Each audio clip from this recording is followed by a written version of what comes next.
line, we're joined now by Sweta Chakraborty. She's the U.S. president of We Don't Have Time. That's a social media network focused on fighting climate change. Sweta, thanks so much for being with us. China declared 2060 as its target date for reaching net zero carbon emissions. How significant is that sort of commitment from that sort of player?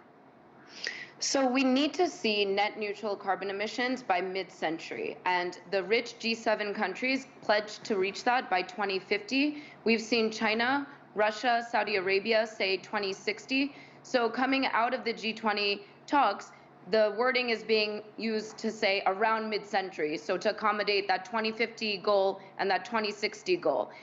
Honestly, we need to reach net neutral carbon emissions across the globe, across all countries as soon as possible. If we're cutting pollution in half globally by 2030, that's something that the United States has committed to, then we are on the road to getting to net neutral carbon emissions by 2050 globally, and that will keep us on that trajectory to stay below 1.5 degrees warming by the end of the century, which has been made very clear by scientists across the country, in the United States and around the world, is where we need to max out by the end of this century. If we don't do that, we are looking at increasing, more intense, more frequent, more simultaneous impacts of climate that won't leave any country unaffected. So we really need to make these ambitions even greater coming out of Glasgow. So it's good, but I understand you're saying not good enough.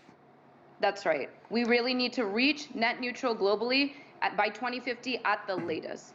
Okay, so now another COP climate change conference, UN-sponsored climate change conference, this one in Glasgow. I'm not sure if you think this will be more lip service, more of the same, or concrete commitments. What are you looking to hear at this year's gathering? Well, we're looking to see that these pledges, as of right now, these pledges since the Paris Accords only get us to 80-something% of the way there to keep that warming below 1.5 degrees Celsius by the end of the century. So what's going to be so critical in the next 2 weeks is to showcase that the pledges will reach 100%, not just 80-something, and that there's actual blueprints to get us there. We need to see how every country is going to do this, starting with the United States, the historic biggest polluter of carbon emissions. And currently in the US, there is a bill that is simultaneously being voted on while Joe Biden is representing the United States in Glasgow.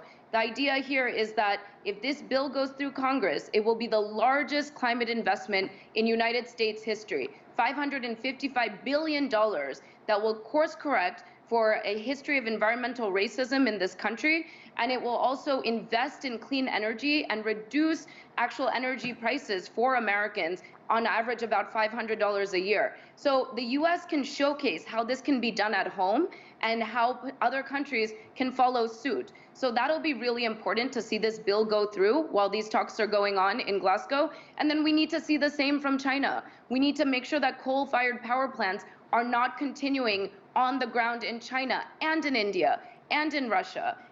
Every single country needs to follow suit and showcase a blueprint for how these pledges are going to turn into reality. Sweta Chakraborty, thank you for your insight as always.